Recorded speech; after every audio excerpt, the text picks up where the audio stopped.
Nessa. Boa noite a todas, a todos e a todes. Estamos começando agora o nosso terceiro encontro Diálogos Culturais. Essa é uma ação articulada entre o projeto Oficinas Culturais e o Núcleo de Museologia, Território e Sociedade da Universidade Federal do Estado do Rio de Janeiro, a Unirio. Estão por trás dessa ação os professores Vladimir Sibila e Alejandra Saladino, do curso de Museologia da Unirio. Nós temos também o apoio das alunas Luiz Henrique e Yasmin Ayubi, elas que ficaram responsáveis por todo esse controle de inscrições, essa divulgação, esse material bem bacana que vocês viram da divulgação. Então, resultado, é culpa dessas meninas que estão aqui no apoio com a gente. E eu sou Átila Tolentino e tenho a satisfação de mediar esse terceiro encontro, ou bate-papo, que tem como tema museus, e mais especificamente, políticas voltadas para o campo dos museus. E eu falo que realmente eu estou numa satisfação aqui hoje, porque eu estou entre amigos, né? Eu queria comunicar que, infelizmente, o José do Nascimento Júnior, ele não pode estar aqui com a gente hoje por problema de saúde, ele acabou de nos comunicar. A gente gostaria muito que ele estivesse aqui, porque ele é um dos grandes nomes, um dos grandes articuladores da criação da Política Nacional de Museus, com quem eu tive o prazer de trabalhar e aprendi muito durante nosso trabalho conjunto no Departamento de Museus e Centros Culturais, que foi o precursor do IBRAM, o Instituto Brasileiro de Museus. Mas, infelizmente, nós estamos aqui também a nossa outra convidada, que é a Fernanda Castro, né, que também eu tenho a satisfação, não trabalhamos juntos diretamente, mas é companheira de luta, né, na implementação também da Política Nacional de Museus e dos seus desdobramentos. A Fernanda, apresentando rapidamente, eu não vou me concentrar porque o currículo dela é bastante amplo, mas também focando, ela é historiadora com mestrado e doutorado na área da educação, mas, além disso, o mais importante é que realmente Fernanda é um dos grandes nomes da concepção e da implementação, uma articuladora nacional da Política Nacional de Educação Museal, a PNEM. Mas, como eu disse, infelizmente nós estamos aqui sem o Nascimento, mas a gente está vendo aqui com esse grupo que nós temos várias pessoas queridas com quem a gente trabalhou muito junto na Política Nacional de Museus, tanto na concepção e na implementação. E nós vamos aproveitar que Fernanda está aqui com a gente, mas também vamos conversar juntos. A professora Alejandra Saladino, com quem trabalhamos juntos também na implementação da Política Nacional de Museus. Temos aqui Adriana Bandeira, né, museóloga que hoje está no Museu Histórico Nacional junto com Fernanda Castro, mas também foi companheira do Departamento de Museus e Centros Culturais. E nós vamos fazer esse bate-bola, essa conversa, né? E é claro, não precisa ficar centrado somente a gente. Temos aqui, por exemplo, desculpa, eu não posso falar de todo mundo, mas que eu estou vendo aqui na tela, Ana Paula, Ana Bahia, Ana Coelho, Ana Bahia, assim, são pessoas que são da área e sabem muito bem de como pensar como é que foi implementada a Política Nacional de Museus, como é implementado os seus desdobramentos, e a gente espera isso, que hoje seja essa conversa, a partir do mote, né, de Fernanda falando, mas que a gente tenha essa conversa, esse bate-papo, tá certo? E antes da gente começar, nós colocamos para a Fernanda umas duas perguntas básicas, que é para nortear o nosso debate. E eu vou ler aqui com vocês, só para vocês terem ciência. A pergunta que nós apresentamos para a Fernanda. A primeira: nesses tempos pandêmicos e de fragilização das políticas culturais, quais os principais desafios enfrentados e quais são as possíveis estratégias para contorná-los ou mitigá-los? E a segunda pergunta: qual o papel dos atores do campo dos museus nas políticas de memória e nas lutas pelos direitos culturais, não só no contexto aqui do Brasil, mas também no contexto dos países ibero-americanos? Nesses tempos de ascensão do neoliberalismo, de censura, às vezes velada, às vezes explícita, e de ascensão também das ideologias mais conservadoras e da extrema-direita, tanto aqui nesse contexto do brasileiro e fora do Brasil. Então é isso, gente. A partir dessas duas perguntas norteadoras, eu passo a palavra para a Fernanda, mas é claro, a gente também não precisa ficar preso apenas a essas perguntas. Estimulamos, convidamos todos vocês a conversar, debater conosco, a colocar suas questões, apontamentos, abrindo o áudio, falando aqui com a gente, ou se vocês também quiserem, pode colocar no chat, que a gente vai acompanhando. Então é isso, boa noite novamente, e eu passo para a gente iniciar essa nossa conversa, passo a palavra para a querida Fernanda. Boa noite, gente. Eu agradeço o convite para estar aqui com vocês. É sempre um prazer imenso trabalhar com vocês, Vladimir, Alejandra, Átila. A gente trabalha junto sim, Átila, não no mesmo lugar, né? Mas aí em tantas ações. Lamento muito o Nascimento não estar aqui hoje. Fugiu de mim, ele fugiu do debate comigo. Vou brincar com ele quando a gente tiver a oportunidade de se falar. E me coloco à disposição para a gente fazer esse encontro num outro momento. Com certeza, Nascimento não vai fugir, não. A gente segue o debate que hoje certamente vai ser muito produtivo. Eu já estava aqui preparada para falar, para abrir minha fala, falando assim, gente, o que eu vou dizer, né, numa sala que tem Átila, Alejandra, Nascimento, né, Vladimir, as pessoas que, né, tiveram na elaboração, tiveram aí na criação dessas políticas públicas de museus que a gente tem tido tanto que defender hoje em dia, né? Eu ainda não estava na cultura nesse momento, né, em que vocês estavam lá criativamente e conseguindo, né, de forma coletiva, criar essas políticas. Cheguei bem depois, pelo menos uma década depois, mas tenho nesses últimos anos aí me debruçado em pensar e na implementação das políticas públicas de museus. A partir dessas perguntas que o Átila colocou, e aí eu queria que todo mundo ficasse muito, muito à vontade, né, para falar a qualquer momento. A minha ideia era a mesma ideia do bate-papo.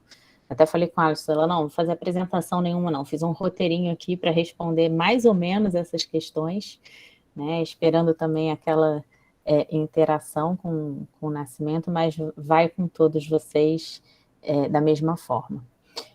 Mas antes de começar, e aí alguns de vocês que estão aqui já me ouviram em outros momentos, então eu vou me repetir, porque eu acho que tem coisas que são necessárias a gente repetir o tempo todo, mas especificamente sobre o ponto das políticas públicas, eu gosto de começar falando de onde eu parto quando eu penso em políticas públicas. Né? O que eu entendo por políticas públicas?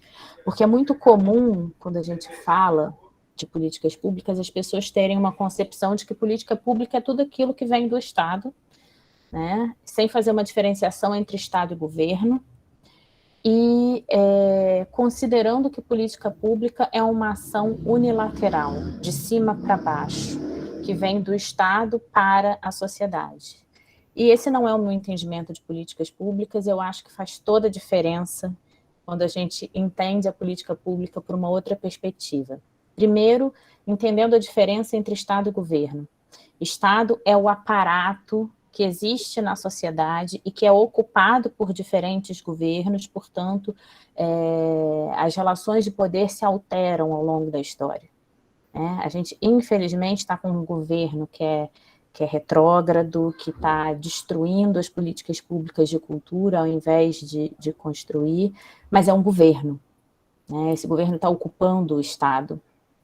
Um Estado que é composto, para além do aparato político, econômico, também das pessoas, também da sociedade civil.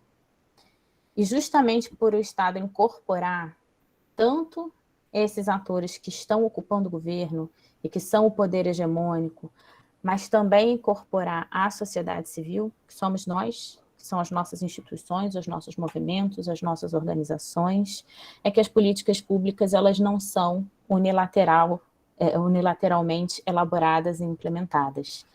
As políticas públicas não são feitas só de cima para baixo.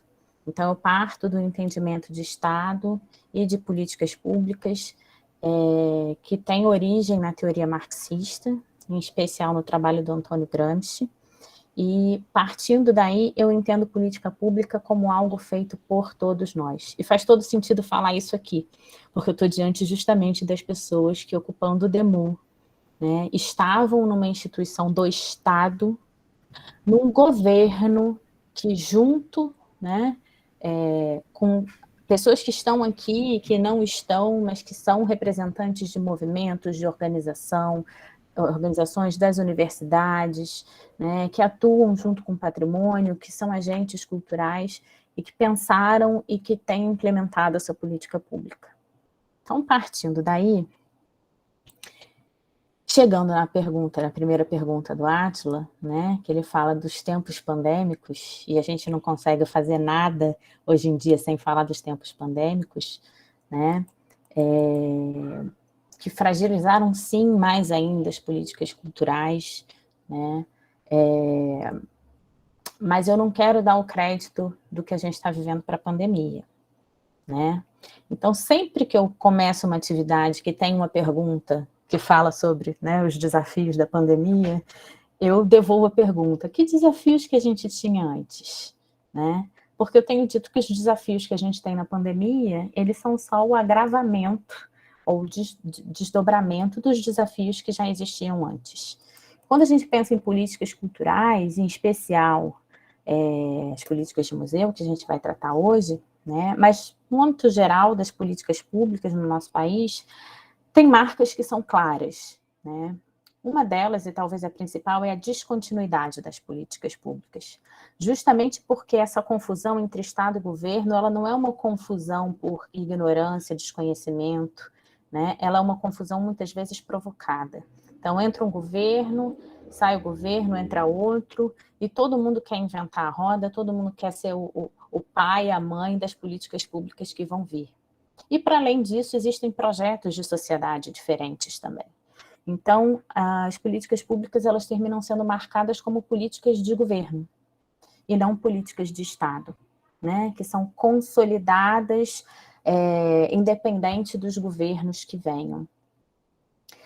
E eu tenho dito também que na área de museus, às vezes, são políticas até de gestão, né? A gente tem o Instituto Brasileiro de Museus, que vai completar 13 anos, né? 13 anos no ano que vem, e que em 13 anos, eu já até perdi a conta se são 8, se são 9 presidentes que já passaram aqui, né? Já ocuparam a cadeira da presidência do IBRAM.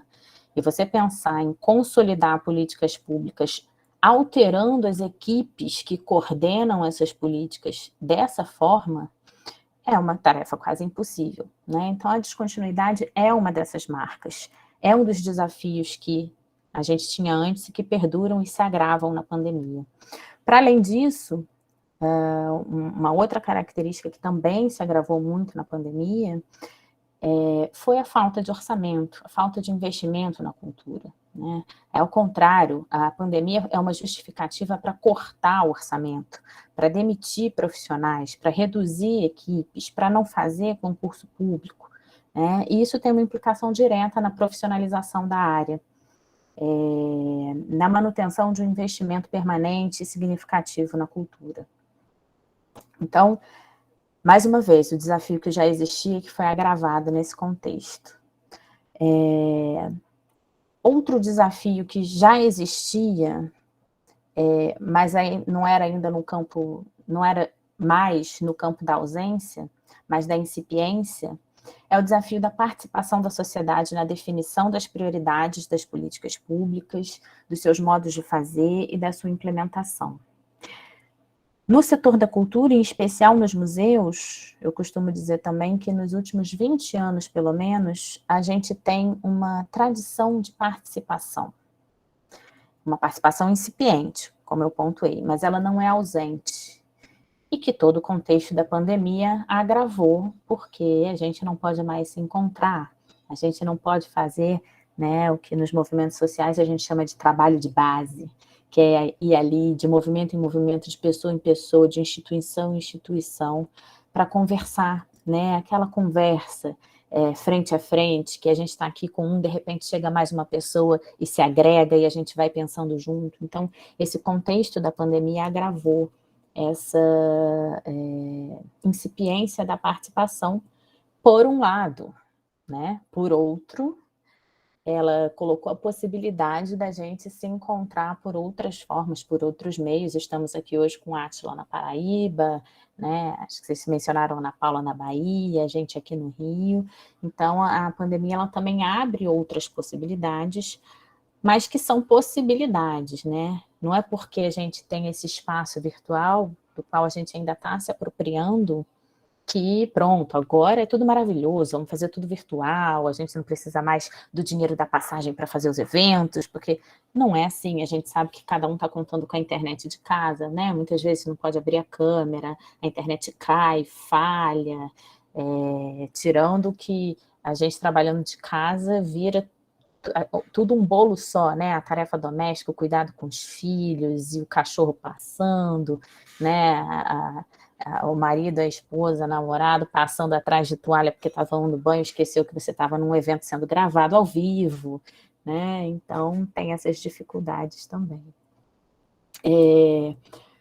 Para além disso, que são especificidades do campo das políticas públicas e das políticas públicas de cultura, a gente ainda tem uns problemas maiores, né, do contexto sociopolítico e econômico do Brasil, que é a nossa grande desigualdade, né, o desrespeito à diversidade e à pluralidade de ideias.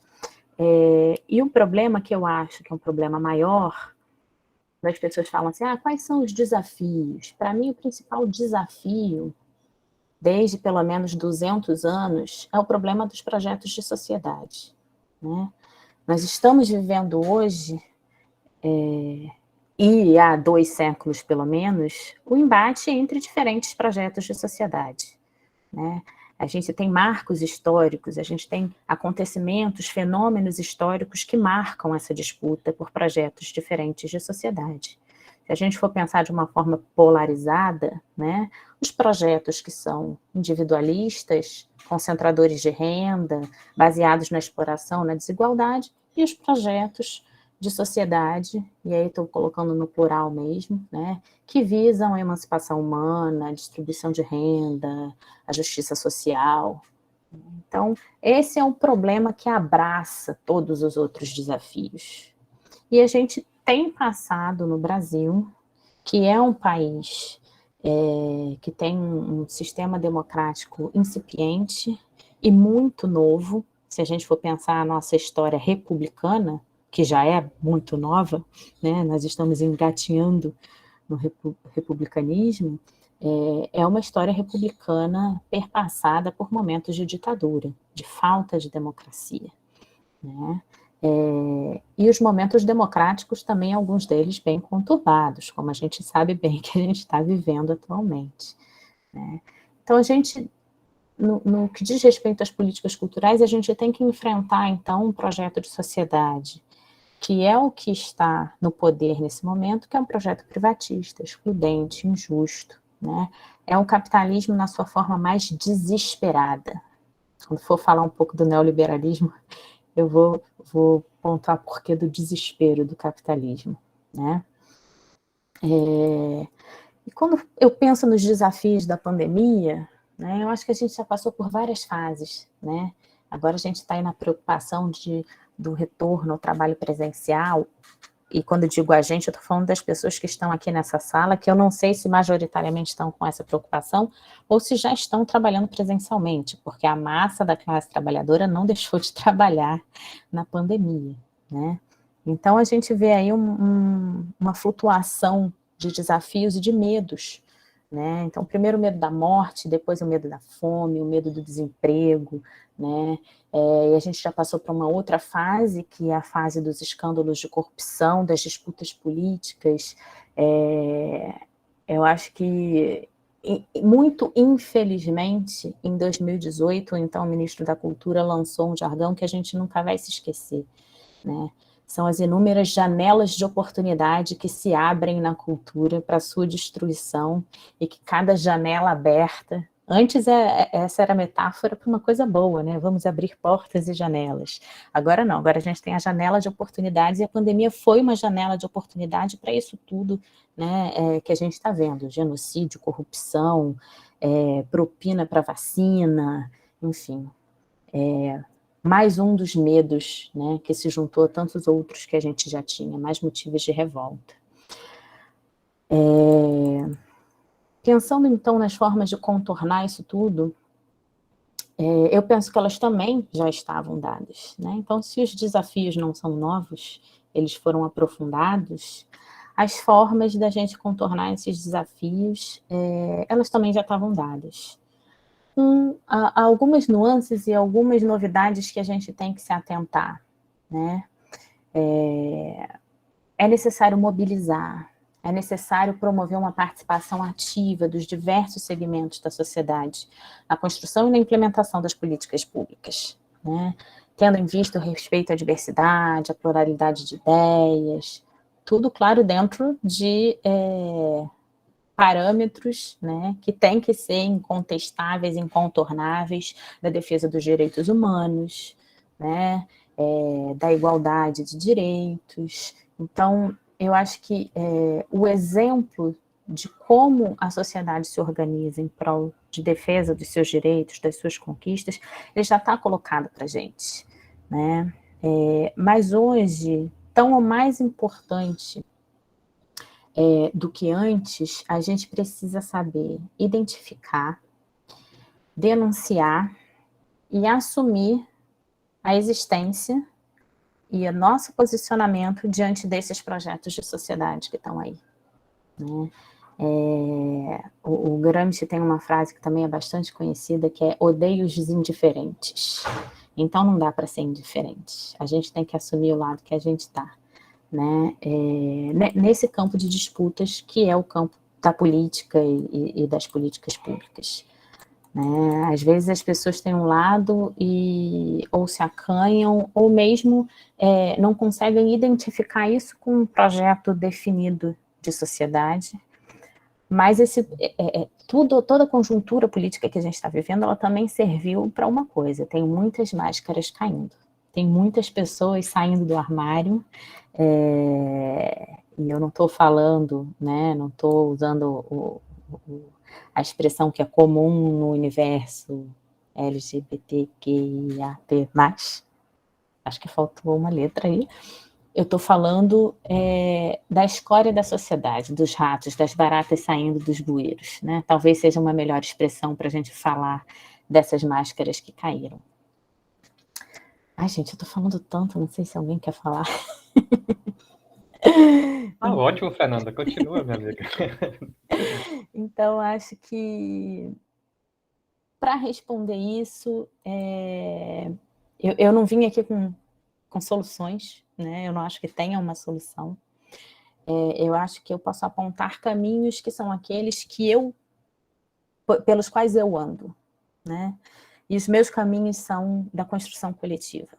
Então, a gente precisa mais do que nunca se ouvir, conversar e se buscar e entender que são mesmo as velhas formas da mobilização, de ir às ruas, né, de cobrar do poder público, a gente estando nesse aparato do Estado ou não, são essas as formas que a gente ainda tem para tentar contornar essa situação.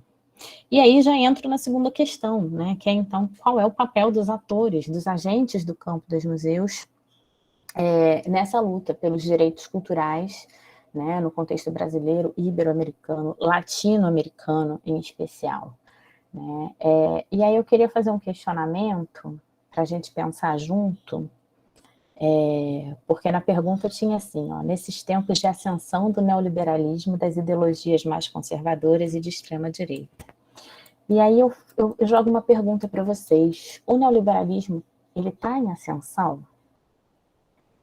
Onde foram abertos os caminhos de uma ascensão do neoliberalismo? E eu pergunto isso porque eu não acho que o neoliberalismo está em ascensão, eu acho que é justamente o contrário, ele está em queda, em declínio, o capitalismo está em crise desde a década de 70. Então, o neoliberalismo ele surge como uma teoria econômica, como um posicionamento político, enquanto políticas sociais, para sanar a crise do capitalismo que se origina na década de 70. Quer dizer, essa crise específica, porque o capitalismo é um sistema crítico, né? Que está com a sua autodestruição programada, Marx já dizia isso. Mas o neoliberalismo, enquanto uma proposta ideológica, econômica, social e política, surge para sanar essa crise capitalista que se inicia na década de 70. E o que eu acho que a gente está vivendo agora é um momento em que a gente consegue identificar que o neoliberalismo não funcionou, e aí começam a surgir de forma desorganizada, né, pulverizada, as tentativas de combater os efeitos do neoliberalismo, e o neoliberalismo está lá, assim, sufocando, tentando sobreviver. E qual é a solução que o capitalismo tem para isso? É ir fundo, né, desmontando tudo que foi construído, destruindo o planeta, acabando com o emprego e matando as pessoas. Então, para mim, isso não é ascensão. Para mim, isso é o que eu mencionei antes, né? É o capitalismo desesperado, né? Na sua tentativa neoliberal ainda, de resolver para determinados grupos, né, do poder hegemônico, porque não tem solução para todos os capitalistas também, estão tentando resolver a sua crise. Qual é a pedra no nosso sapato? É que o neoliberalismo ele não foi... ele não é decadente em todos os aspectos. O neoliberalismo venceu em um deles, pelo menos, que é o ideológico. Então, enquanto proposta ideológica, individualismo, empreendedorismo, né, meritocracia, enquanto projeto político ideológico, o neoliberalismo tem sido vitorioso. E ele tem sido vitorioso, inclusive, no campo da esquerda. Eu posso estar falando um monte de bobagem aqui, tá, gente? Mas, por exemplo, será que é possível a gente pensar num neoliberalismo de esquerda? Para mim, de esquerda em que sentido, né? Não no sentido clássico da esquerda e direita política, da disputa econômica, né, por um projeto socialista ou comunista ou capitalista, mas porque os discursos neoliberais, enquanto discursos ideológicos, eles permearam a esquerda de uma maneira que a gente vê, né, o movimento negro, LGBT, falando de empreendedorismo, não tem nada mais liberal do que isso. Né? Então a gente vê partidos de esquerda com propostas, campanhas que incorporam ideias que de fundo são ideias neoliberais. Né? É um duplo movimento de fagocitose. A gente tem o neoliberalismo se apropriando de terminologias que são do campo da esquerda, né? E, por outro lado, a gente tem o campo da esquerda se apropriando de projetos político-ideológicos que são neoliberais. Né? E essa era a provocação que eu ia fazer para o Nascimento, porque ele tem uma trajetória que é uma trajetória política dentro do PT. Agora, eu ia fazer a provocação para ele, mas também fazer a autocrítica, né? Porque certamente muitos de vocês não sabem, eu já fui uma militante por muitos anos do PSTU, um partido, né, de esquerda radical, e tenho que fazer a autocrítica de que por muitos anos eu fui uma oposição equivocada ao petismo no poder, aos governos do PT. Né? Vou chegar lá numa proposta de tentar identificar se é possível a gente ter um equilíbrio, se não em termos, mas pelo menos temporalmente. Essa é a Frida, gente.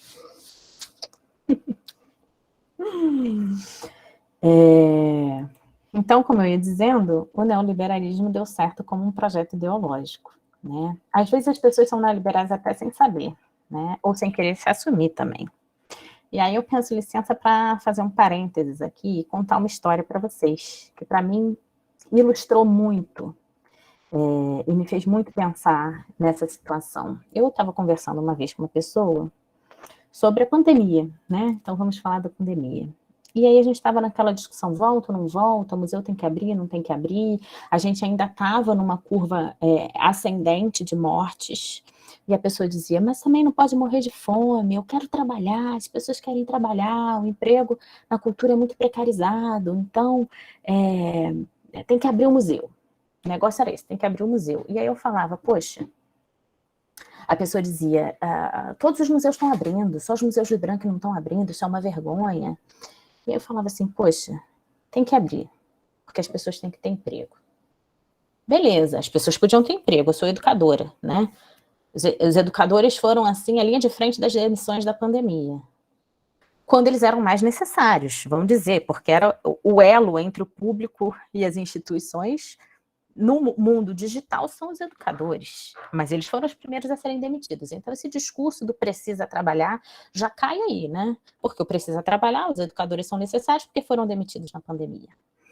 Mas tudo bem. E aí eu fiquei pensando, poxa, e tentando argumentar, precisa trabalhar, mas precisa trabalhar em qualquer condição?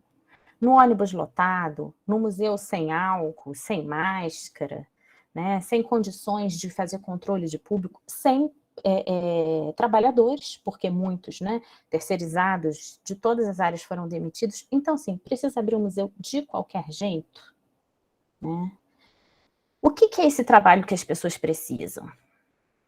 E aí, eu falando assim, tá, então vamos abrir um museu. Mas vamos pensar na seguinte situação. Trabalho para todo mundo, ganhando 5 mil reais por mês. 5 mil reais, gente. Né? Diante da nossa realidade brasileira, não é... É claro que a inflação agora está comendo tudo, mas não é um mau salário. São quase 5 salários. 5 mil reais, mas ó, sem um monte de benefício e tal, com algum... Para todo mundo quer? Ah, não, mas aí, peraí, o que eu quero é o seguinte, eu quero que o museu abra... Qual era o pano de fundo da questão? A pessoa queria edital público, museu público abrindo, né, todo mundo trabalhando, por quê? Porque é uma das pessoas, né, que acha que é incompatível você ter na mesma instituição uma pessoa que tem doutorado e uma pessoa de nível técnico ganhando o mesmo salário. Não pode. É a pessoa que quer o edital público para que ela ganhe 15, 20 mil reais por mês e pague 1.000, 2.000 reais para terceirizados que vão ter relações precárias de trabalho. Por quê? Porque é uma pessoa que trabalha com produção cultural. Então, veja, o universo das políticas culturais do nosso país tem também essas desigualdades, né? Vou falar para vocês de uma situação que a gente está vivendo no museu agora. Cadê? A minha colega está aí, vai ver eu falando, mas eu vou falar mesmo, não estou no meu horário de trabalho. A gente ganhou um edital da Lei Rouanet, 2 milhões e 700 mil reais para serem captados. Desses 2 milhões e 700 mil reais, 500 mil ficam com a produtora cultural, com a empresa de produção cultural. Então, essas pessoas estão querendo loucamente que os museus abram, que a vida se normalize, né?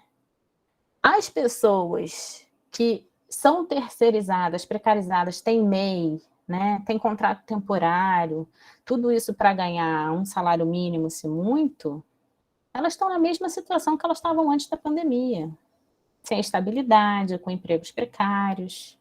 Né? Então, quando eu falo de projeto de sociedade, quando eu falo que o individualismo venceu, que o projeto político do neoliberalismo venceu, é porque as pessoas são neoliberais dizendo que estão defendendo outra coisa, mas não, elas estão defendendo o neoliberalismo. Quando se defende organização social na cultura, está se defendendo o neoliberalismo. Quando a gente defende a gente não, né? Quando as pessoas defendem fundos patrimoniais para a cultura, estão defendendo o neoliberalismo. E a origem disso hoje, né, essas políticas avançaram como avançaram hoje, tendo sido elaboradas nos governos petistas. E aí tem que fazer uma análise política conjuntural muito maior do que essa, do que é possível fazer aqui. Mas por que eu disse que eu ia tentar chegar ao equilíbrio, né? Independente disso, porque aí não dá para dizer que isso é culpa do PT, né? Porque conjuntura é conjuntura, capitalismo histórico é algo muito mais largo do que as últimas 2 décadas. Independente disso, e eu acho que a culpa do neoliberalismo ter chegado onde chegou não é do PT, porque esse é um movimento internacional, independente disso, a gente tem avanços que são significativos e que agora que a gente está perdendo, né? A gente está tendo que reconhecer. E aí, quando eu falo a gente, eu estou falando a gente, as pessoas que estavam lá fazendo oposição ao PT, muitas vezes por ser oposição. Então, a gente tem que reconhecer que aquilo que o PT construiu, e aí estou falando de política nacional de museus, eu estou falando de plano nacional setorial, eu estou falando da primeira política pública estruturada, organizada, continuada, e conscientemente elaborada de museus no Brasil.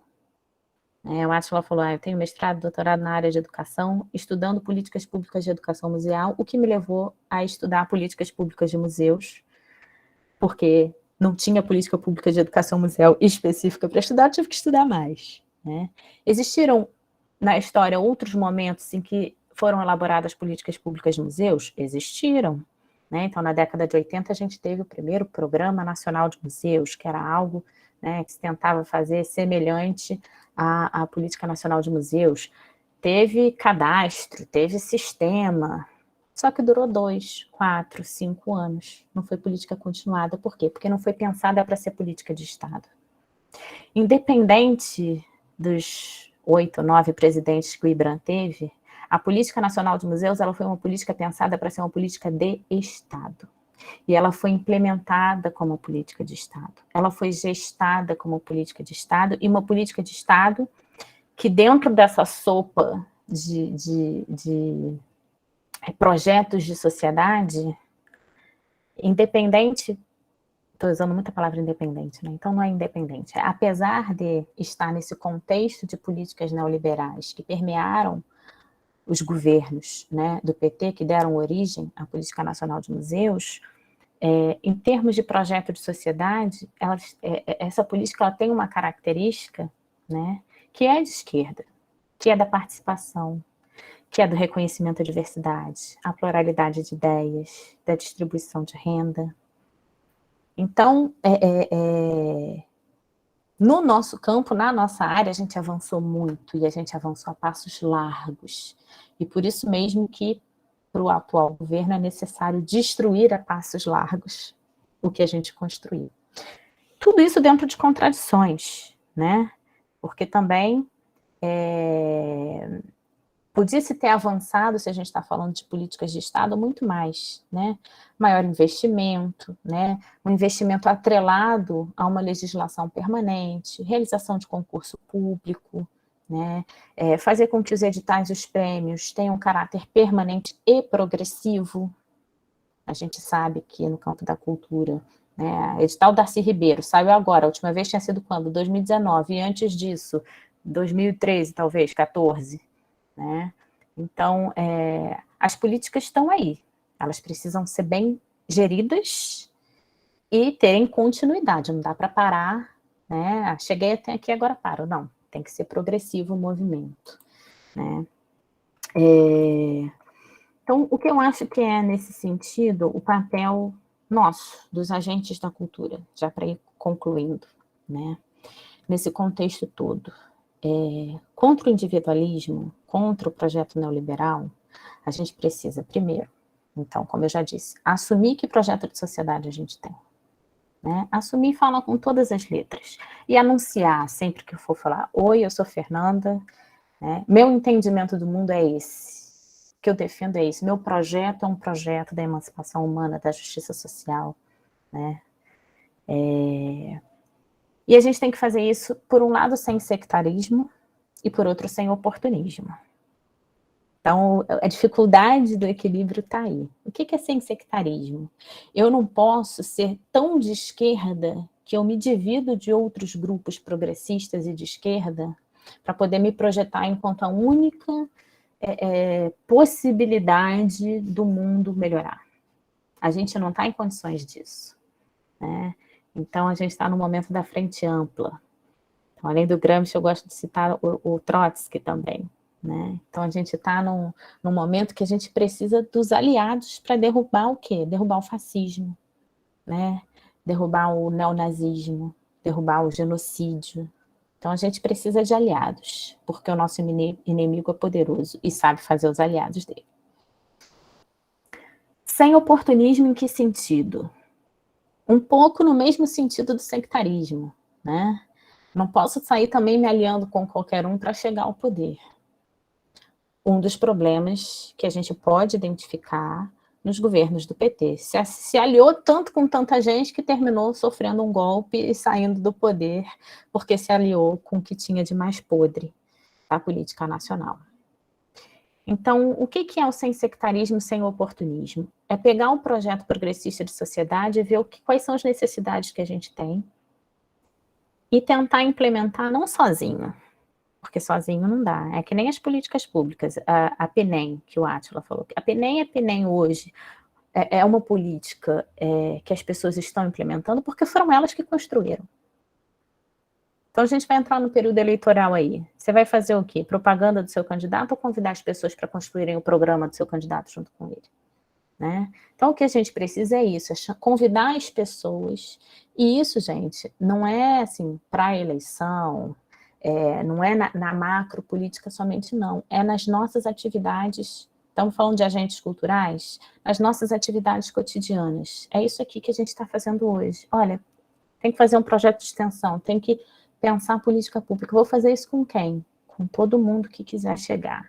Amplie o convite, né? Vai correndo o risco, né, que a gente correu no primeiro dia de chegar ao bolsonarismo, mas a gente aprende, se organiza e consegue contornar os problemas, né? Então é fazer junto, né? E para fazer junto a gente precisa também se adaptar ao que está aparecendo de dinâmica, de como fazer, né, na sociedade. A gente precisa ver os exemplos, gente. As coisas estão acontecendo. As pessoas estão desafiando a lei, as pessoas estão indo presas para derrubar a estátua no mundo inteiro. As pessoas estão colocando em xeque a sua própria liberdade para derrubar um monumento. Por quê? Pelo que isso simboliza, né? Pelas amarras que isso liberta. Não só esse exemplo, tem outros exemplos que desde já há algum tempo a gente tem que seguir, o exemplo das mulheres se organizando, o exemplo do movimento negro se organizando, que são as mulheres da América Latina legalizando o aborto, né? Também em Portugal, também no Canadá, mas o que são as mulheres da América Latina legalizando o aborto, né? Vamos ver os movimentos insurrecionais que estão acontecendo, né? O que foi o Chile. Então a gente tem que pegar esses exemplos, né? E aí trazer para a gente, porque esses movimentos eles também são internacionais e não são só localizados, né, nos antigos ditos países subdesenvolvidos de terceiro mundo. Não, tem movimento contra o fascismo na Itália, na Alemanha, né, na França, as lutas já históricas, né, em defesa dos direitos conquistados dos trabalhadores. Então, é um movimento internacional também de resistência à ofensiva desesperada do capitalismo e do neoliberalismo sobre nós, né? E como somos nós que fazemos as políticas públicas, né, diante de um governo que é fascista, genocida, corrupto, que quer destruir o que a gente construiu, a gente tem que identificar o que a gente precisa e não tem receita de bolo. Né? Enquanto a gente não se unir, enquanto a gente não se unir para quê? Para ouvir, para construir junto, para superar as diferenças e para chegar ao mínimo necessário possível, porque a gente tem que chegar ao mínimo necessário possível, né? Não dá para a gente fazer só o mais raso, a gente tem que chegar no nível do necessário. Eu acho que esse é o caminho pelo qual eu ando e que eu convido as pessoas a caminharem junto comigo, porque a receita, a solução, eu não tenho, não. É isso, gente. Falei muito nessa momento. Falou muito, mas falou muito bem, Fernanda. Estou encantado com a tua fala, minha amiga. Assim, muito bom mesmo. Assim, são tantos pontos, tantas coisas para que você traz, assim, e com uma profundidade muito boa. E não só isso, mesmo essa tua fala gramsciana, que eu gosto bastante, né? Nós estamos nesse cárcere, né, fazendo um trocadilho com a obra de Gramsci, e mesmo assim você vem assim, mostrando os desafios, as dificuldades, realmente esse cárcere em que nós estamos presos, mas de certa forma com um certo, eu não sei se a palavra melhor é essa, utopia, mas o otimismo, sei lá, mas assim, que não nos deixa cair para trás. Eu teria algumas coisas para falar, mas eu queria, na verdade, abrir o debate para as pessoas poderem colocar, falar, comentar, perguntar. A palavra é com vocês, gente.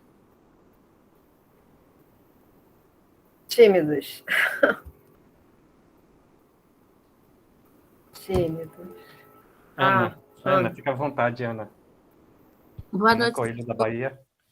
Eu vou pedir desculpas a vocês, mas eu não estou conseguindo colocar a câmera aberta porque o tablet está aqui com vida própria. Ele está girando página para um lado para o outro. Eu não sei se eu vou deixar ele cair, mas ele está com tipo um fantasma aqui que está passando as páginas para lá e para cá e a câmera eu não consigo abrir. Então, para não derrubar, eu vou ficar assim. Eu queria muito agradecer a todos os organizadores desse encontro, né, mais uma vez, eu já participei anteriormente. Fernanda, muito obrigada, eu me senti tão acolhida com sua fala, porque eu estava, sabe, me sentindo muito assim, preciso ouvir alguém que pensa como eu também. Então, assim, eu me senti muito, muito, muito acolhida. Essa questão que você falou do neoliberalismo, eu estava outro dia conversando com o motorista do Uber, acredite. A gente vê muitas pessoas, né, nas sinaleiras vendendo coisas, e aí você ouve assim, você fica assim, parado em choque, né? Olha ali, ó, tá vendo como é empreendedor? Eu falei, gente, eu não tô acreditando que eu tô ouvindo isso. Então, a questão é tão perversa que consegue se articular de tal forma que vende como se aquela fosse realmente uma pessoa empreendedora e outras coisas mais. E assim, eu tenho feito também uma reflexão, mudando para o campo dos museus, para a gente ter o cuidado também, quando a gente pensa na política, né? Nessas políticas de cultura, na política de cultura também, que o Falino vai falar, quando se fala na questão da sustentabilidade nos museus. Né? Então, assim, eu estou, né, numa coordenação de editais já tem um tempo, né? E eu me preocupo um pouco quando eu vejo, muitas vezes, as pessoas focarem na questão dos editais como se aquilo fosse a sustentação das instituições. E não é. E a gente tem visto que, por um tempo, essas instituições, muitas vezes, focaram nos editais e esqueceram de outras coisas. E quando não abre um edital, por exemplo, aqui a gente fala que a gente está meio que uma ilha, porque a gente tem tido setoriais praticamente todos os anos. A questão da pandemia atrasou um pouco a gente, mas a gente manteve o edital, a gente não teve corte do edital, não cancelou o edital. Nós temos aqui um programa de ações continuadas, que a gente tem 19 instituições, dessas 3, que eu acho muito pouco, são museus que são apoiados durante 3 anos, com recursos do Fundo de Cultura, você pode pagar desde a aquisição de equipamento a pessoal, tá? A instituição monta seu plano de trabalho. Porém, eu vejo, sobretudo quando eu olho para essas instituições, que há uma dependência muito alta desse recurso. Então, se não tem o edital, quebra a instituição. Né? E eu preciso que a gente tem que chamar atenção para isso, do que se está se chamando de sustentabilidade. Eu acho que é uma questão importante que foi colocada, como você falou, a política foi um dos maiores avanços que nós temos, tanto que está sobrevivendo, né, com todos os ataques, todas as porradas que ela levou. Né? Aqui na Bahia a gente tem uma rede de museus e pontos de memórias que funciona autônoma no Litoral Sul. São as instituições, o poder público entra de parceiro. Se não entrar, eles continuam trabalhando normal, que eu acho que é o melhor exemplo que a gente tem do trabalho que foi feito. Mas acho que precisa ter esse olhar, essa discussão sobre essa questão dessa sustentabilidade nos museus. Acho que há um outro olhar que tem que ser dado. E quem também me chamou muita atenção disso foi Carlos Costa, né? Que ele está como orientador. Então, o Carlos falou, mas o que você está falando de sustentabilidade? Né? E eu falei, pô, Carlos, você conseguiu me dar uma sacudida e me chamar a atenção, porque era o que eu estava caminhando, mas não estava sabendo expressar. Então, assim, acho que esse é um ponto que acho que a gente precisa agora, como dessa reorganização, se pensar, chamar atenção para isso. Vou pegar a carona nessa questão que a Ana colocou. Eu tá? também quero pegar, e Ali. te Depois agradeço. você passar para a Fernanda. E te agradeço, Ana, por essa observação que vem da vivência, né? E das trocas com Carlinhos, querido. Sustentabilidade sempre foi uma questão no campo museal, né? E continua sendo, eu acho que um pouco por conta da não compreensão dessa palavra, do que significa ser um museu sustentável, né? E aí eu vou ter que puxar um pouco a memória de um tempo que a gente não tinha normatização, a gente não tinha nenhuma diretriz, digamos assim, efetivamente consistente para avaliar os projetos do setor museológico no âmbito do PRONAC, né, do Programa Nacional de Apoio à Cultura.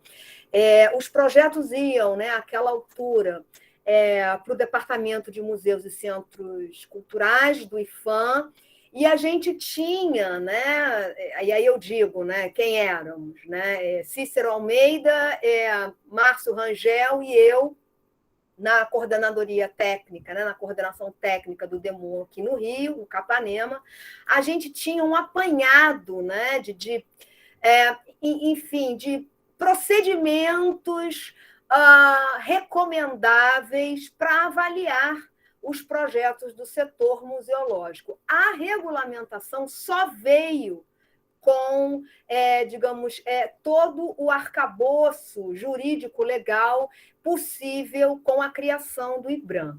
Né? Naquela altura, a gente não tinha nada. Então, quando a gente eventualmente inviabilizava um projeto, porque cortava rubricas de R$2.000 para impressão de cartão institucional, porque a gente cortava não sei quantos R$1.000 para a aquisição de uniformes para a equipe de jardinagem do museu, e por aí vai, né?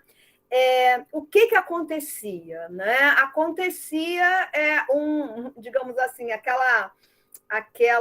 aquele jogo de dominó, você joga uma peça e a peça vai derrubando a outra sucessivamente. Então, vinha, né, um questionamento sobre o indeferimento, sobre análise, né, o parecer técnico, né, do projeto, um questionamento que ia ao ministro da Cultura e aí descia para o presidente do IPHAN, descia para o diretor do Departamento de Museus e Centros Culturais e chegava até a gente. Né?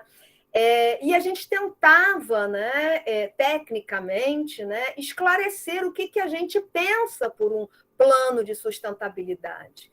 E sempre, mais de 90% das instituições museológicas deste país pensam o plano de sustentabilidade e apresentavam o plano de sustentabilidade, quando apresentavam o plano de sustentabilidade no conjunto de documentos, né, anexos ao projeto, né, o plano de sustentabilidade era só edital.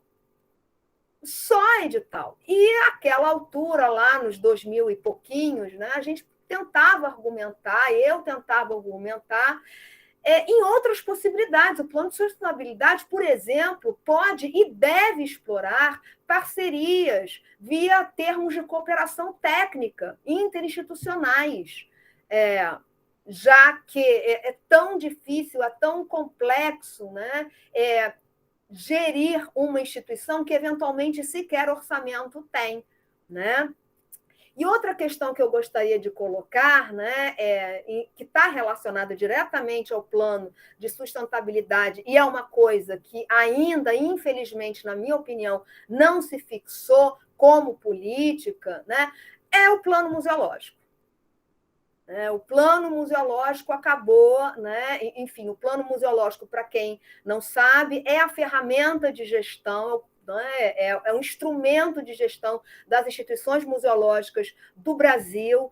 Ele teve, digamos assim, referências em Portugal, né, e principalmente na Espanha, no Ministério de Educação, Cultura e Desporto da Espanha, os planos museológicos dos museus estatais da Espanha. E isso foi implantado como política pública, isso está refletido tanto na lei, né, no Estatuto de Museus, na Lei 11.904, de 2009, quanto no decreto de regulamentação 4 anos depois. Né? Então, acho que também a gente precisa lembrar disso. Nós temos uma lei que é regulamentada, e isso não é pouca porcaria, não, gente. A gente tem que se apoderar disso. Né? E, do nosso lado, enquanto agentes de cultura, enquanto agentes do patrimônio, mais especificamente agentes museais, a gente precisa fazer valer essa ferramenta de gestão e não transformá-la num documento que a gente precisa anexar para concorrer a um edital. E aí, passo a bola, Átila. Não, ótimo. Alguém mais quer falar, gente? Alguma coisa? Eu vou fazer só um comentário, assim, na verdade, eu vou colocar mais uma questão para você, Fernanda, uma provocação muito também a partir do que a Ana e do que a Alejandra trouxeram aqui para a gente, muito, muito bacana nesse sentido. E aquilo que eu te falei, a tua fala, ela foi muito contundente e foi realmente muito profunda em determinadas coisas, né? E principalmente quando você traz toda essa análise dessa conjuntura da construção, dessas políticas, tudo, e quando você traz essa análise dessa conjuntura nessa perspectiva do neoliberalismo, né, em que nós estamos imbuídos, inseridos nisso. E a Ana traz toda essa discussão da questão da sustentabilidade dos museus. Uma outra ideia também que envolve muito disso, que recai nessa questão, a própria ideia de desenvolvimento também. Então, tem muito nesse sentido. E quando eu falo que a tua fala ela foi bastante profunda, trazendo as reflexões, as contradições e desafios, mas ao mesmo tempo otimista, que eu acho que eu gostei bastante nesse sentido, aí eu te faço não uma provocação, mas é uma pergunta mesmo, assim, para a gente refletir mais, que às vezes eu não sou tão otimista, por isso eu queria te ouvir mais, Fernanda, também por conta disso. E quando você traz a questão do neoliberalismo, que ele tem sido, na verdade, ele é uma base, um ancoradouro para que o próprio capitalismo possa se manter, se perpetuar, se reinventar, se ressignificar nas diferentes estruturas. E quando você traz essa questão de que o neoliberalismo venceu principalmente por conta da questão da ideologia, né, do projeto ideológico que você coloca, que é por isso que ele tem conseguido. E aí eu queria colocar uma provocação para você, que às vezes eu vejo que eu acho que é mais do que isso ainda. Eu acho que vai, de uma certa forma, o sucesso, você fala que ele está em crise e tudo mais, mas, de uma certa forma, eu faço, não que ele esteja em ascensão, mas ele está intensificando, principalmente se pensar no contexto do Brasil, por conta que eu acho que é mais do que uma questão ideológica, é a questão da conformação realmente de uma razão neoliberal. E alguns autores das ciências sociais falam disso.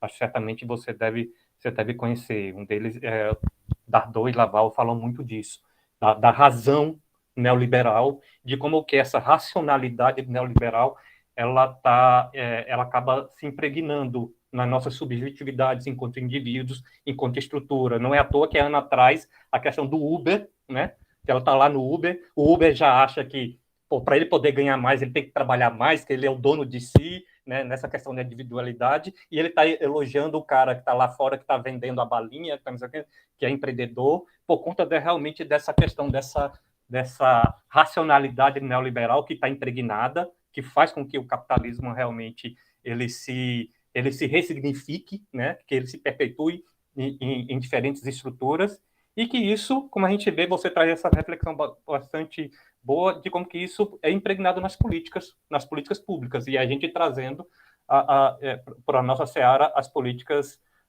de museus. Você, como uma educadora museal, né, você fala muito bem, né, da questão do MEI, né, então, como isso está impregnado, isso não é mais do que... Eu vejo isso mais como uma razão neoliberal, como que isso está entranhado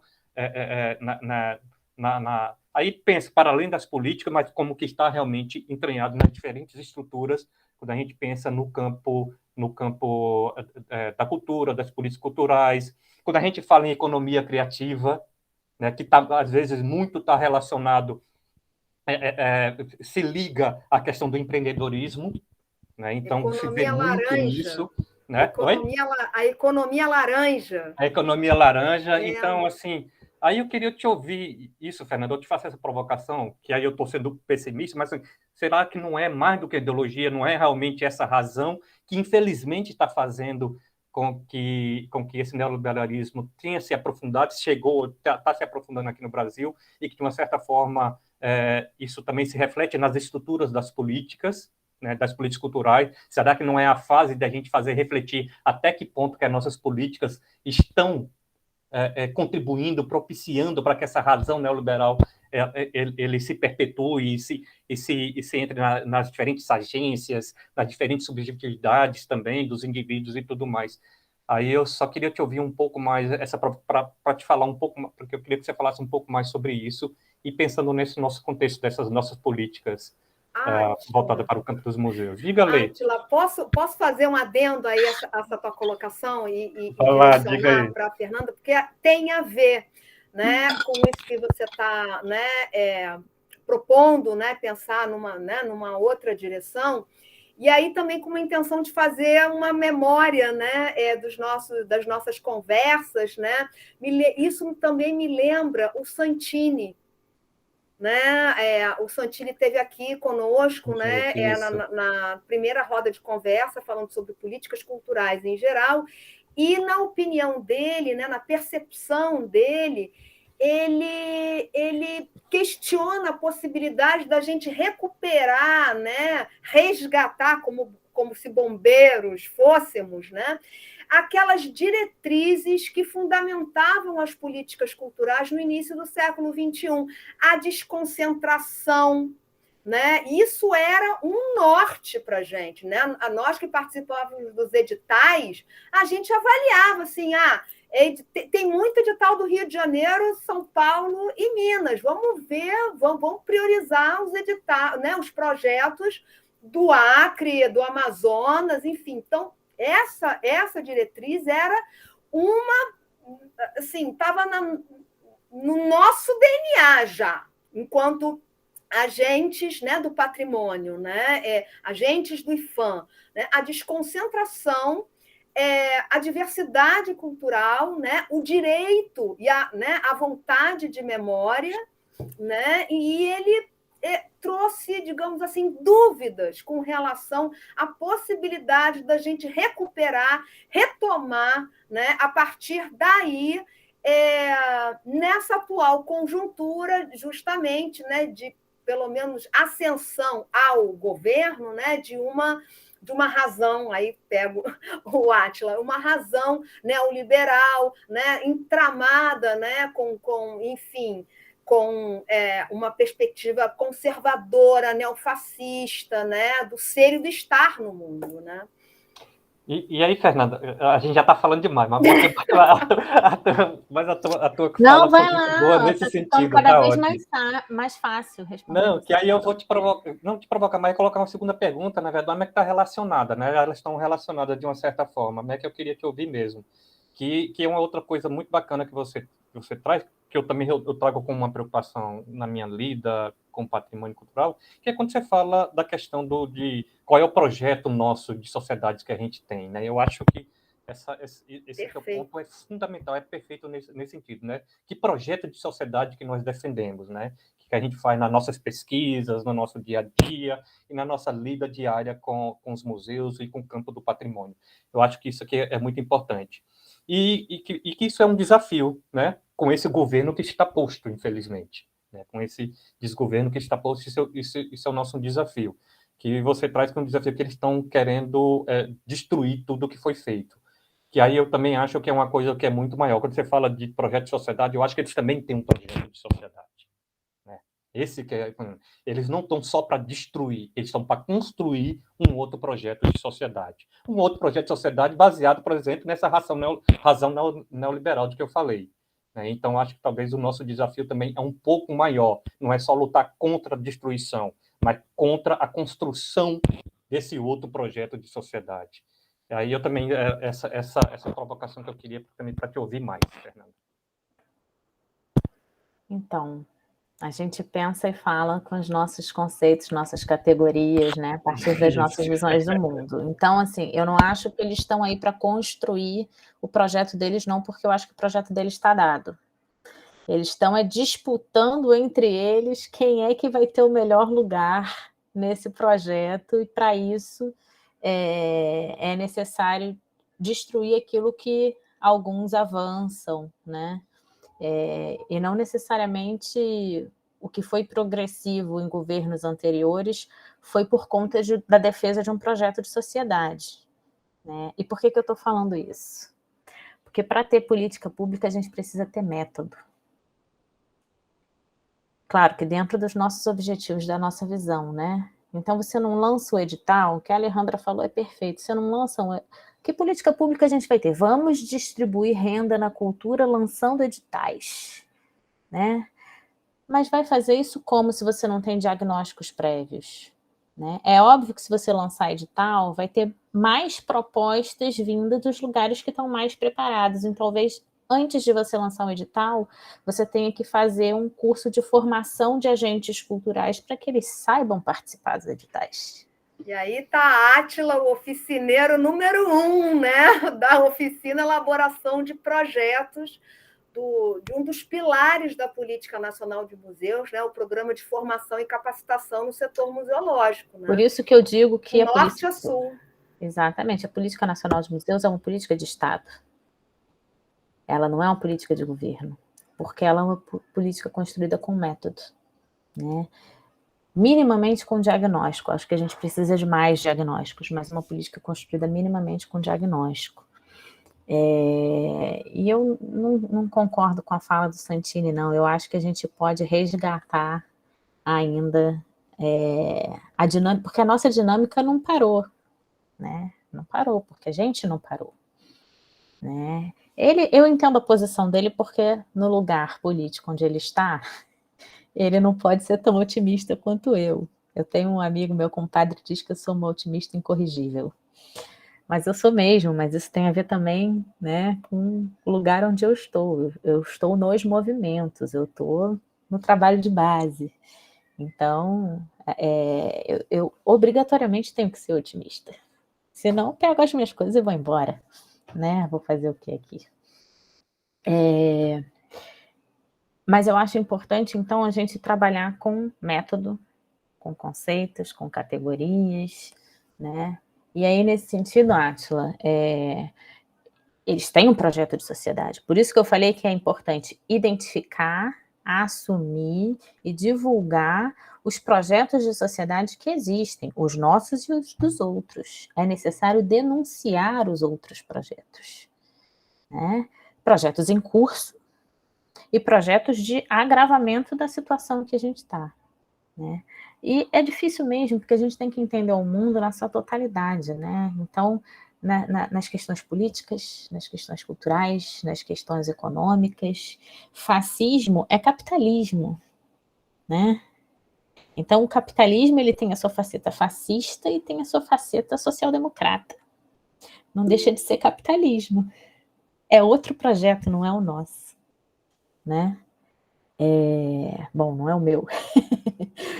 Então, saber identificar essa complexidade que compõe a totalidade da realidade, da qual as políticas públicas são um aspecto, né, é uma tarefa complexa.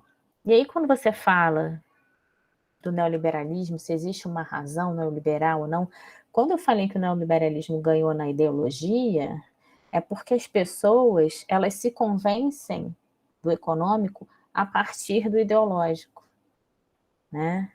Então, não quer, o capitalismo ele pode estar numa crise econômica, mas as pessoas estão convencidas ideologicamente de que tem que ser empreendedoras. Isso não significa que o empreendedorismo vai dar certo. Ele vai ser uma saída econômica, porque não vai. Porque em termos estruturais, o neoliberalismo não vai dar certo. Tanto que é necessário, por um lado, a gente ter o convencimento ideológico da pessoa defender a meritocracia. Mas olha, eu vim de baixo e eu consegui. Quem não consegue é porque é vagabundo. Então, esse é o aspecto ideológico. E isso vai se traduzir, porque são eles que estão no controle do Estado, que têm o poder hegemônico, isso vai se traduzir em questões estruturais, que são o quê? Não tem mais concurso público, agora é gestão por OS, contratação por MEI. E aí você pega, em novembro, dezembro de 2018, o decreto do Temer, que lista quais são as atividades que no serviço público vão ser prioritariamente terceirizadas. vira lei. Significa que terceirizar prioritariamente essas atividades vai fazer a economia funcionar? Não, não vai. Mas vai ter um setor capitalista que vai lucrar com isso. E eles estão na disputa entre eles mesmos. Por isso que eu falo que em termos de projeto de sociedade e de saída econômica, o neoliberalismo não vai triunfar. E aí tem um livro que eu gosto de indicar, eu não estou com ele aqui agora. Ele está por aqui, mas eu não vou conseguir achar. Que é o livro do Frigoto, que é o livro sobre educação. Educação e a crise do capitalismo real. Ele é um livro sobre educação, mas que você entende a crise do capitalismo sendo de qualquer área. Esse livro é fantástico. Ele diz qual é a crise econômica e estrutural do capitalismo que a gente está vivendo hoje, como ela se reflete no campo da cultura, da educação, da ideologia, do costume, né, do cotidiano. Esse mesmo. Então, eu não estou familiarizada com os autores que você citou, mas eu falei que eu estava jogando aqui para a gente pensar junto, né? É algo que eu tenho pensado também. A minha tendência é pensar que não. O neoliberalismo não está triunfando, ao contrário, está numa derrocada. E essas medidas neoliberais, neoliberalizantes, elas são justamente o último respiro. Significa que o capitalismo vai cair depois disso? Não, porque pode vir uma outra coisa aí, né? Vem as guerras, vem o fascismo, pode surgir uma outra coisa, que não vão ser as políticas neoliberais. Até porque a pressão está vindo dos dois lados, né? Eu fiz um estudo no doutorado e eu analisei também algumas políticas públicas de Portugal.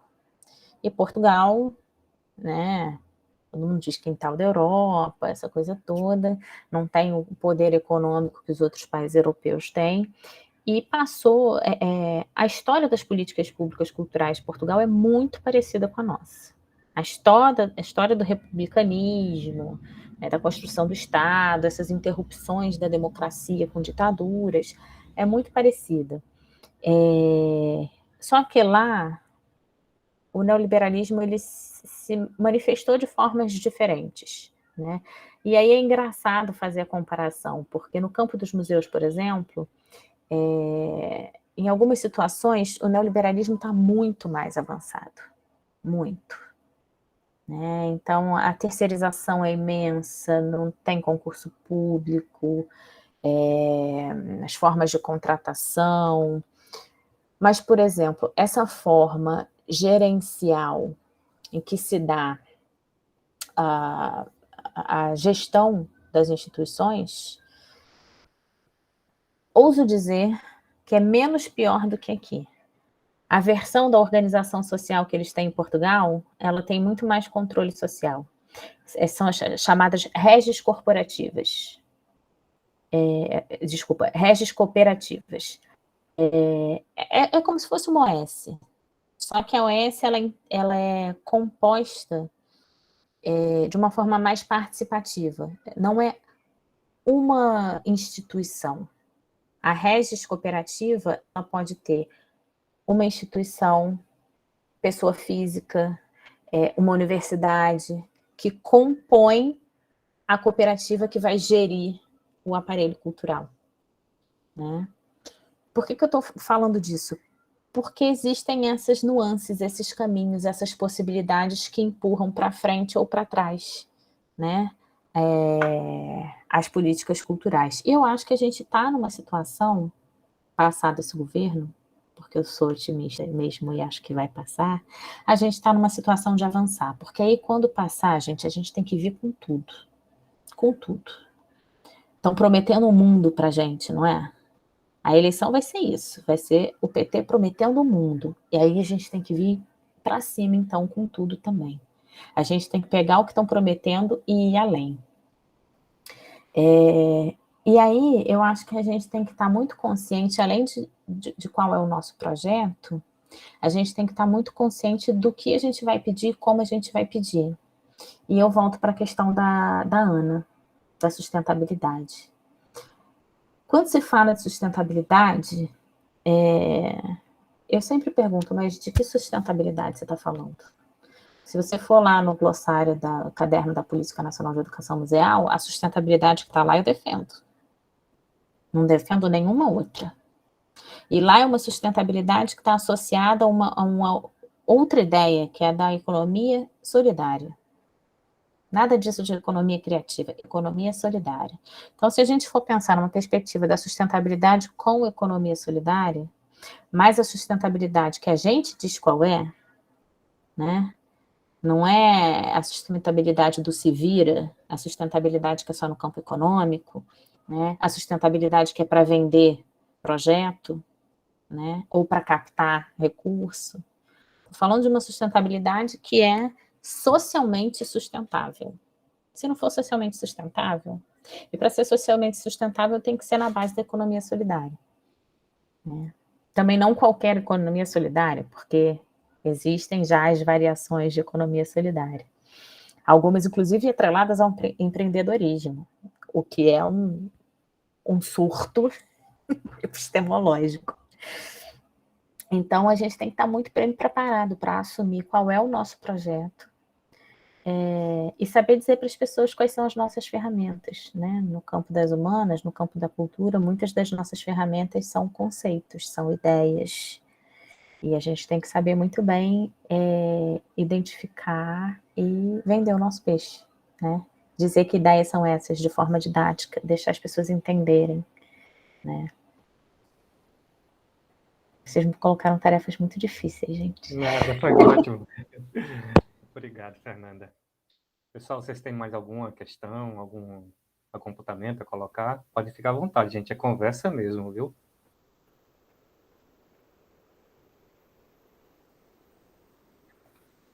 Bom, enquanto o pessoal não está falando assim, na verdade a gente já está quase chegando ao final, né? Um e-mail. Eu acho que seria só apontar uma coisa, Fernanda, na tua fala, que eu também acho que é muito importante.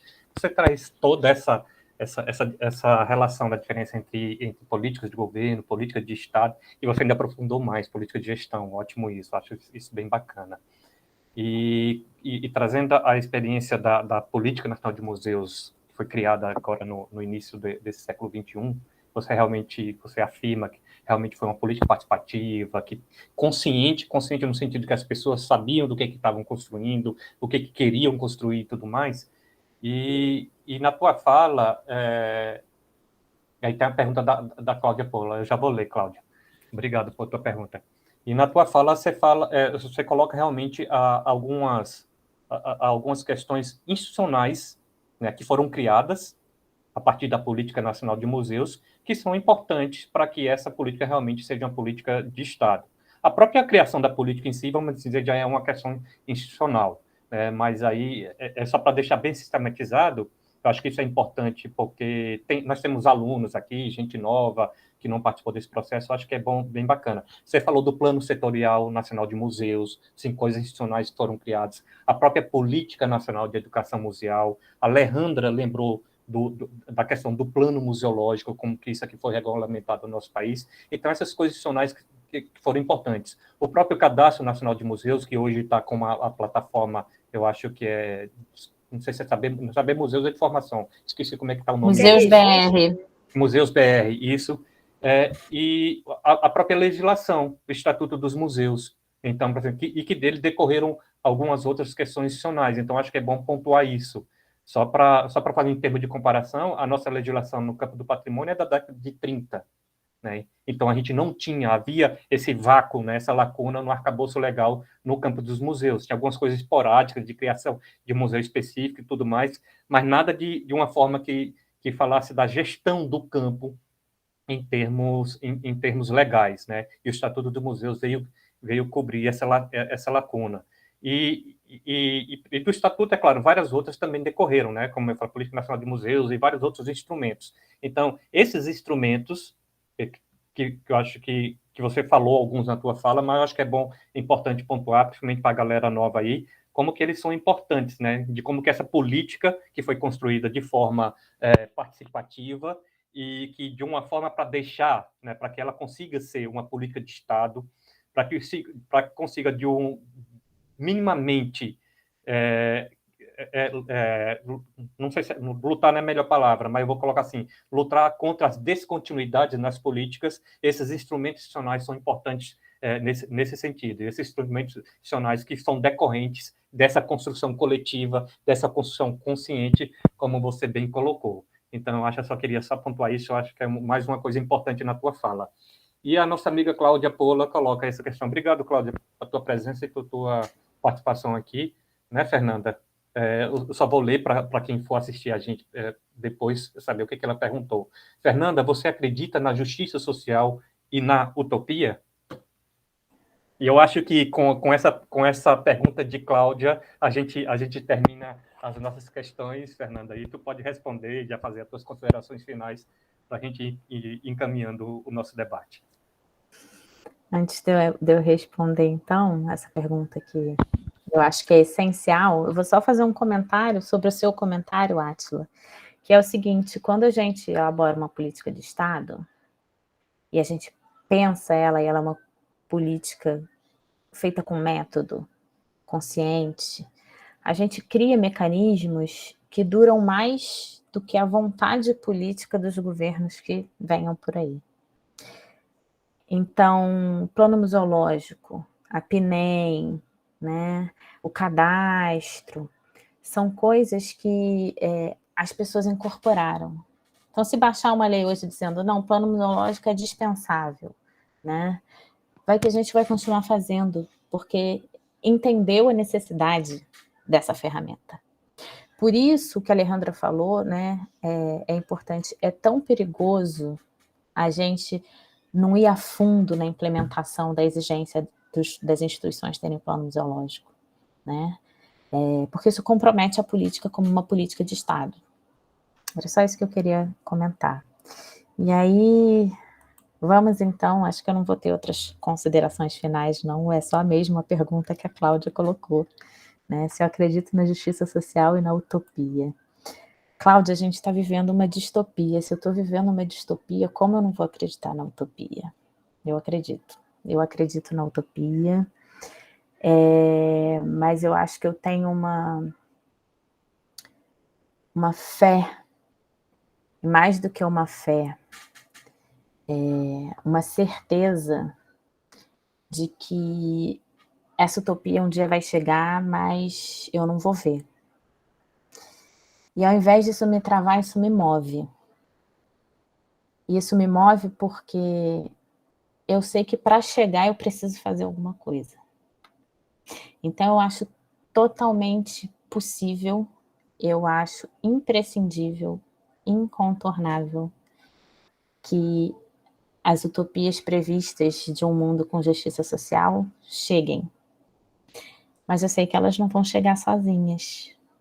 E para elas chegarem, eu entendo o meu lugar como uma agente da cultura, como uma cidadã, como uma pessoa de esquerda, como uma pessoa que tem um projeto de sociedade, como algo essencial, como um passo essencial para que essa utopia chegue.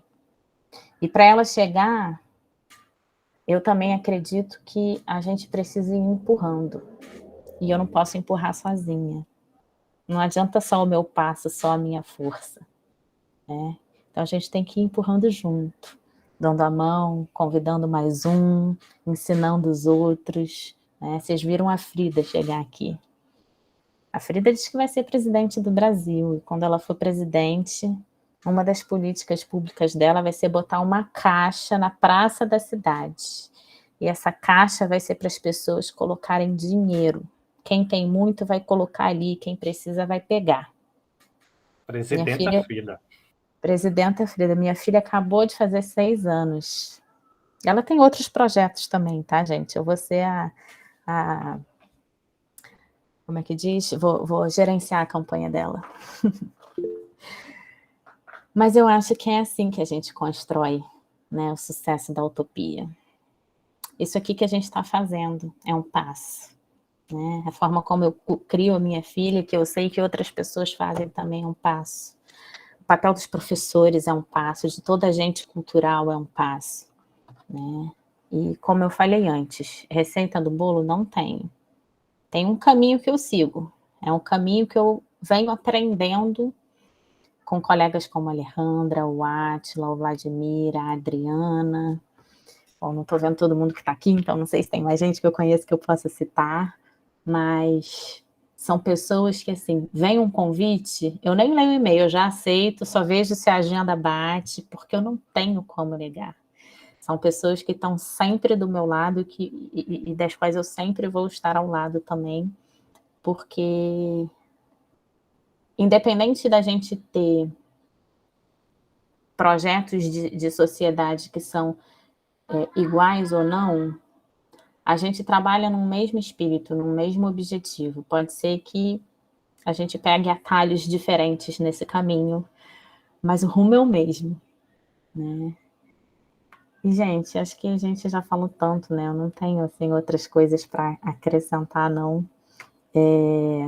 A última fala seria essa. Eu acredito na utopia, Cláudia, e eu espero ter convencido vocês de que dá para pensar na utopia também. Fernanda, acho que foi ótimo. Obrigado, Cláudia, por essa pergunta. Terminar com a fala com a pergunta da Cláudia, eu acho que foi perfeita. A gente tem muito a agradecer. Alejandra, Vladimir, não sei se vocês querem falar alguma coisa, mas, assim, a gente queria muito agradecer por essa tua fala inspiradora, encantadora, que nos deixou realmente, e provocadora também. Eu acho que também isso é muito importante, né? Assim, é sempre bom te ouvir, conversar contigo por conta disso. A gente só tem muito a agradecer a você, agradecer a todo mundo que está por aqui, que esteja aqui conversando, que esteve aqui conversando e nos ouvindo. Convidar para o nosso próximo encontro, que vai ser daqui a 15 dias, e nós vamos falar com a professora Inês, Virgínia e o professor Youssef Campos, e a gente vai conversar sobre direitos culturais. Eles são do campo do patrimônio e do campo dos direitos. São também duas pessoas muito boas, maravilhosas de se conversar. Então, já convidando todo mundo. E é isso, gente. Agradecer por estar aqui com vocês e realmente eu pessoalmente saio mais satisfeito do que eu entrei aqui hoje. Obrigado, agradecemos muito, Fernanda, e até mais, e até o nosso próximo encontro. Obrigada, eu agradeço, Fernanda. gente. É sempre um alento. Obrigada a todos.